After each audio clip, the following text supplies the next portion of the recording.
Welcome to the bold analysis. Today, the Raila Odinga is going to meet supporters in what they have fashioned as no handshake rally. It's a no handshake peaceful rally in Jacaranda. I don't know, it's called Jacaranda Stadium, if I'm not wrong. It's not a stadium, but it's the field. I was in Jacaranda. And after that, I came back home and I went to Jacaranda Saturday evening. And I was just asking the young people there, what are your expectations? By the way, if you saw the videos, because I went there some few minutes after Babu, Alado, and the team went there and held a press briefing just to inspect, and I came out when they were just trying to erect the dais. Those people who are telling you that what will come meja before, it's true. There was quite a number of people there. I want to say, before I play for you the sound and the sound bites of my engagement with the people in Jacaranda, that the people of Kenya are very peaceful. But the only thing that is going on is that the aspiration and the messaging from Azimio la Umoja should not be underestimated. I know some of us who can speak from a point of knowledge can see that possibility of people protesting to State House is a mirage, is an impossibility, and could not, and I can tell you, is not in Raila Odinga's diary. The kind of messaging that Azimio la Umoja has done in front of their supporters has created a situation of a point of no return. There's framed thoughts, and there is a specific line of thought that no turning back. We want our victory. It has to get that way, and we don't recognize Ruto. And sometimes I agree when someone says, "Akisema me, I don't recognize Ruto." It's not about him. So when you see Ricky G and Kenya Kwanza politicians attacking Raila, I having gone to the ground, sometimes it's a very laughable scenario because we wanna jibu Raila huko, but people on ground, hey, I even saw a shirt printed, I don't recognize Ruto. Mtu ameandika Masate, don't recognize, and it's there. And that aspect of resistance, it seems either in the mind. I'm going to look forward, and I wanted to watch these videos, the soundbite here of these young people here. It will give you an idea of what Sunday should look like. I still insist, as I said, to President Ruto, let that rally proceed successfully. Don't even take there the police, because the young people in that place, they're very peaceful. Number one. Number two, I think people are a bit unprovoked and they will thrive in the absence of the police. But kitu kidogo tu, I still insist, young people, mkienda mazee, hakuna kurusha mawe, hakuna kupiga mtu. Okay, fine. Let me not give that prescription. I know it's already there, but I've kept on repeating in my videos about the Jacaranda Rally. Even Raila said it's going to be peaceful. After that rally, Raila is going to fly to Nigeria. Utabaki hapa. Enda na amani. Scare what the good Kenyans they are saying. Asanteni sana kwa kukuja Jacaranda, na sisi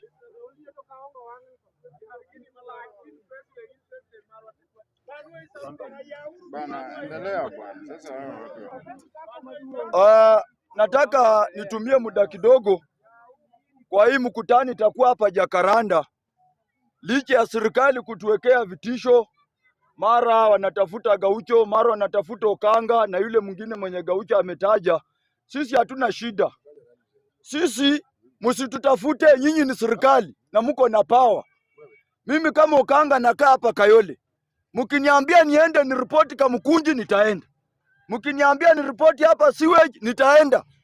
Na sisi hii uongozi lazima tupiganie, kwa sababu Kenya iko na demokrasia ya kila mtu kujieleza, na sisi hatutatishwa na serikali ya William Samoei Ruto. Kama ni kukufa, sisi tuko tayari kukufa. Msianze kutuambia ati mnaandika kwa mtandao, mnatafuta Okanga, mnatafuta Gaucho, mnatafuta nani. Tuko hii Kenya na tuko hii Jacaranda. Hata wale mapolisi wanatumwa hapa Jacaranda. Tuko hapa. Mungekuwa mmeniweka pingu haraka. Haraka, mnachelewa. Sisi hatuwezi ogopa Ruto.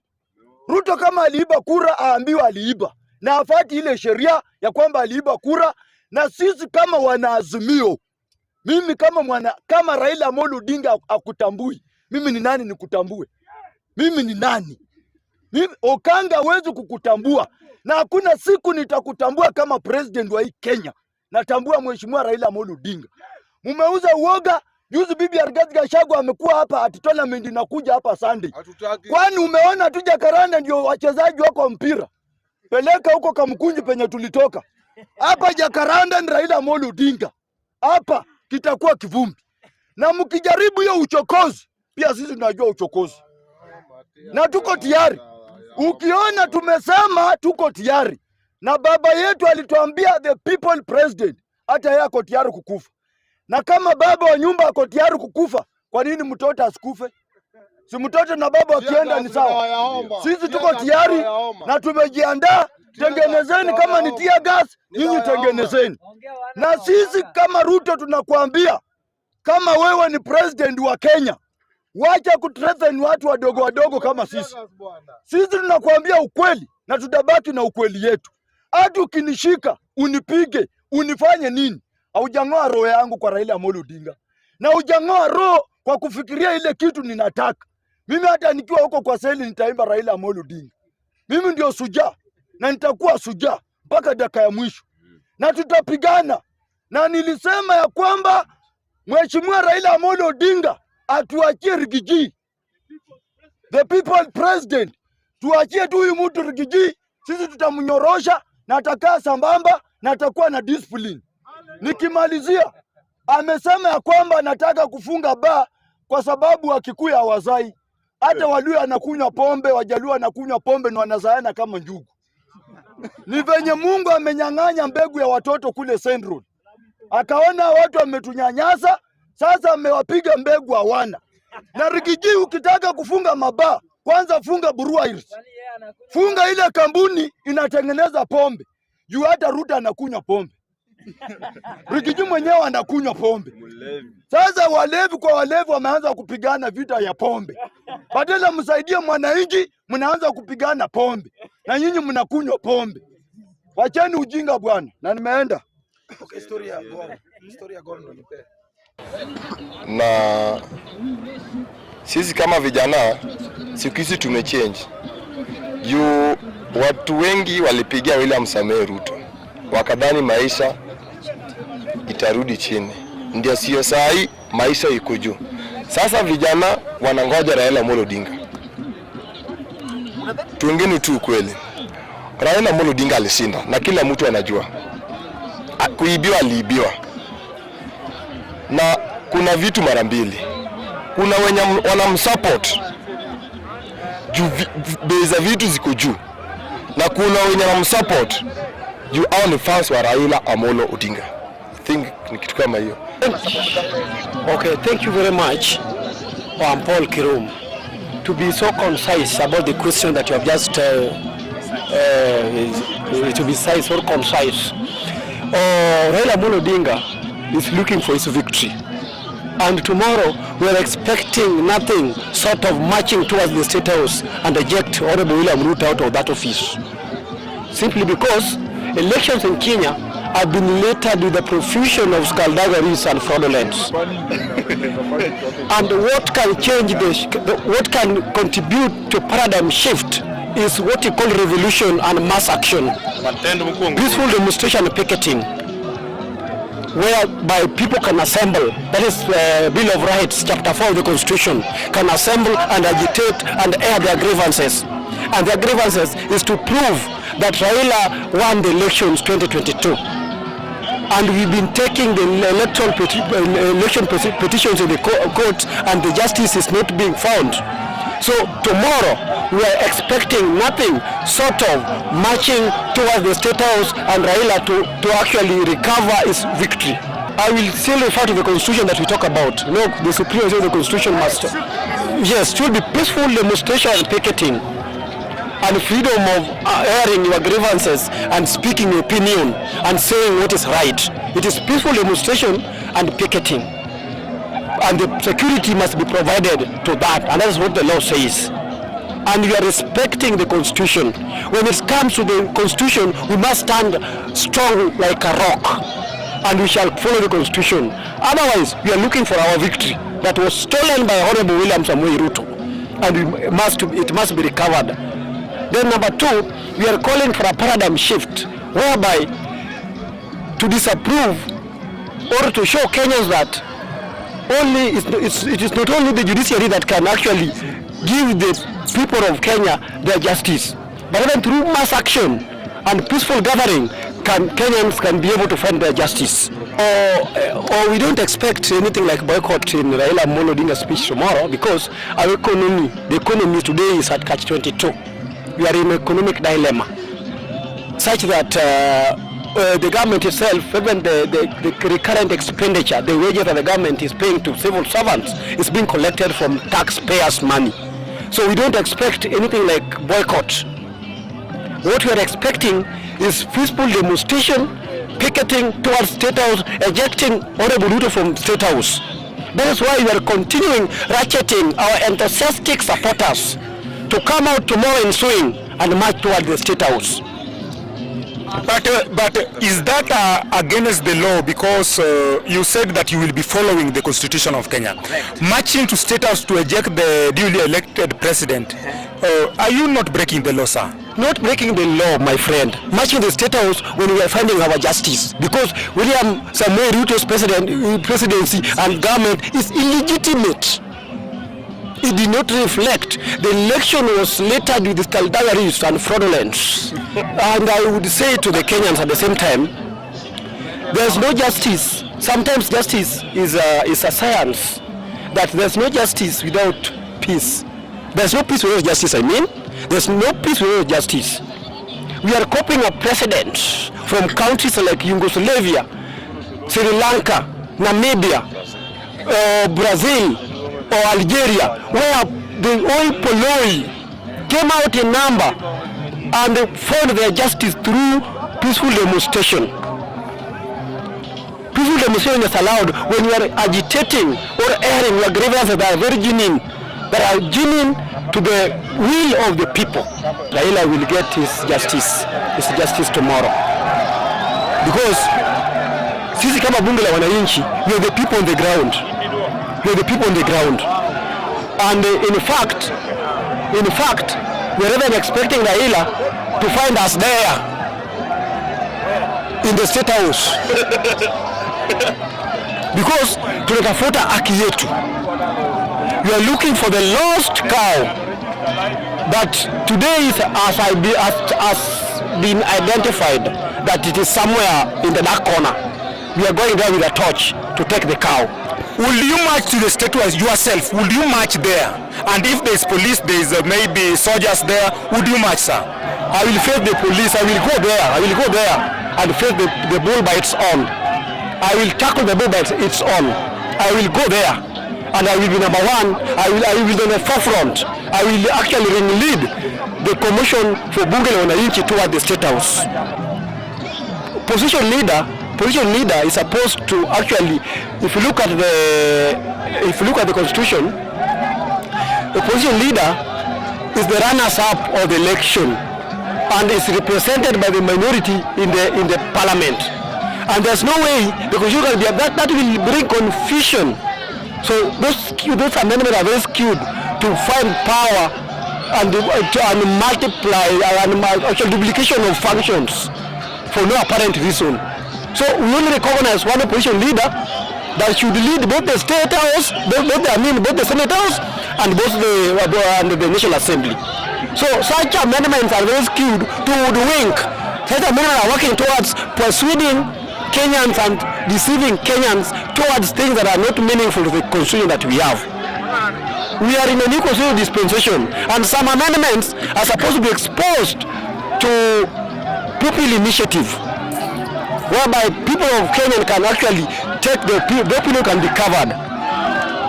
Some amendments call for application of basic structure doctrine, not done in the assembly, national assembly, because they are skewed. They are serving particular interest.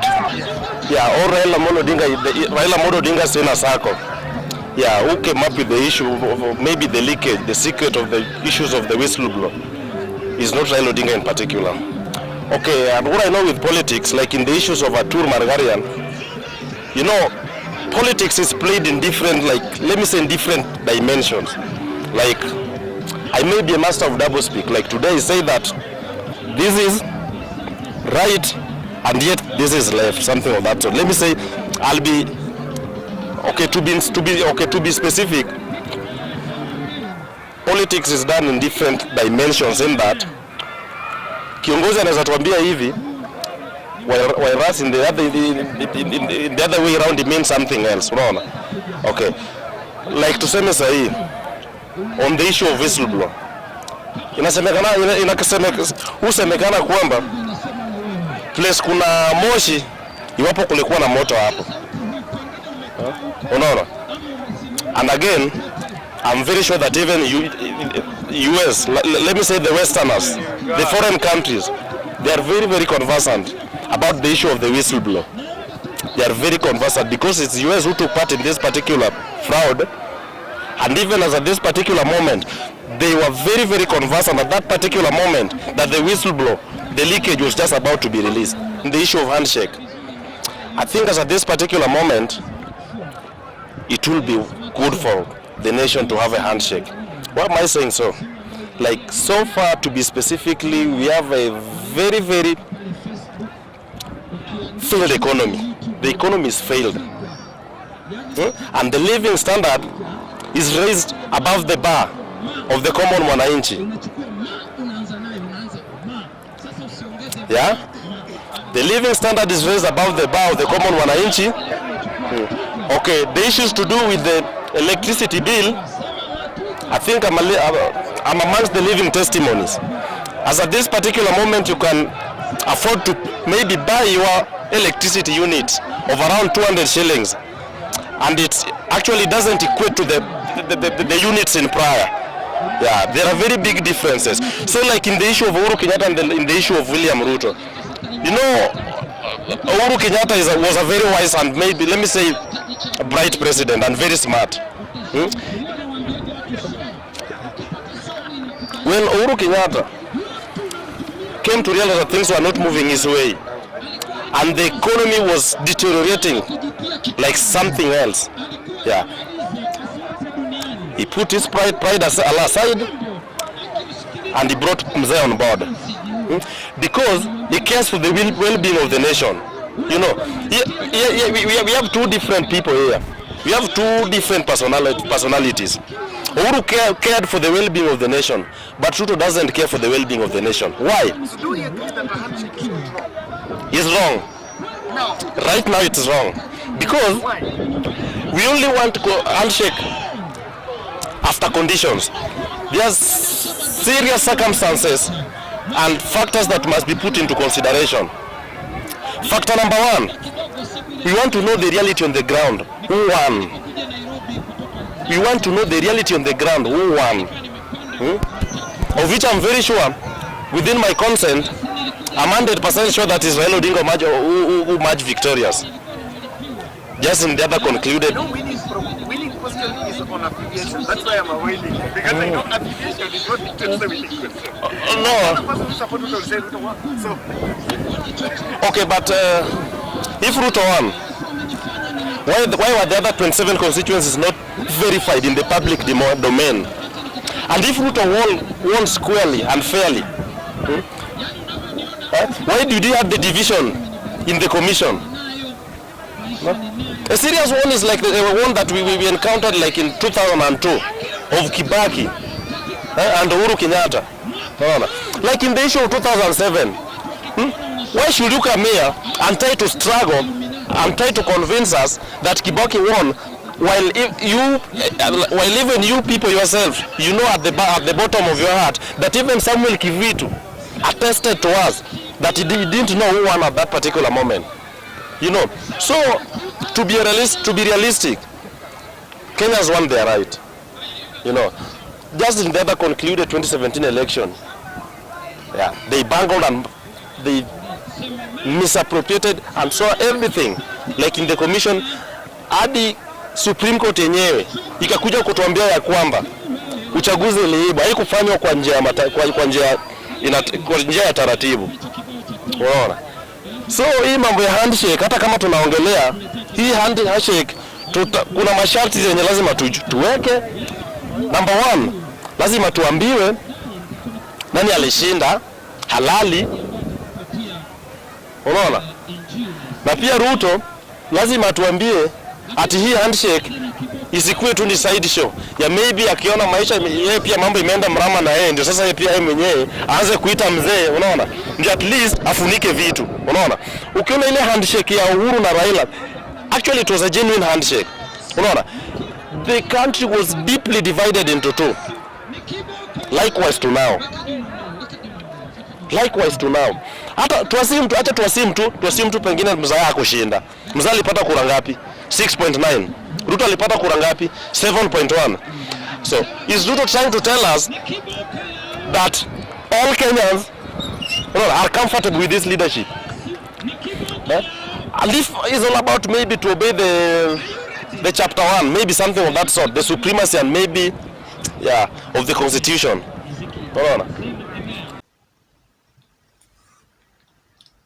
Now, so from those clips, I've tried to sample quite a number of many. 1, expect large turnout. Expect a large turnout. Number 2, I think Raila Odinga team have a lot of work to do, because the question of what next is lingering in people's mind. And according what I see in the population, the choices have been narrowed down to what the politicians have been saying. Those who speak about, like gentleman who spoke about handshake, I asked him whether handshake is something wrong, and he was saying the country is almost going to be divided. Within no time, what the messaging that Azimia has done to the population, I think, is what will dictate what next. And I can tell you, depending, Jacaranda will be the maker or breaker of Raila Odinga's subsequent rallies. If it doesn't manage the expectations, that will be the end of it. If he manages to carry the expectations and aspirations of the young people there, it will proceed and it will detect on what is going to be next. In my next analysis, let's look at the big question, the boycott question. So make sure you subscribe, guys.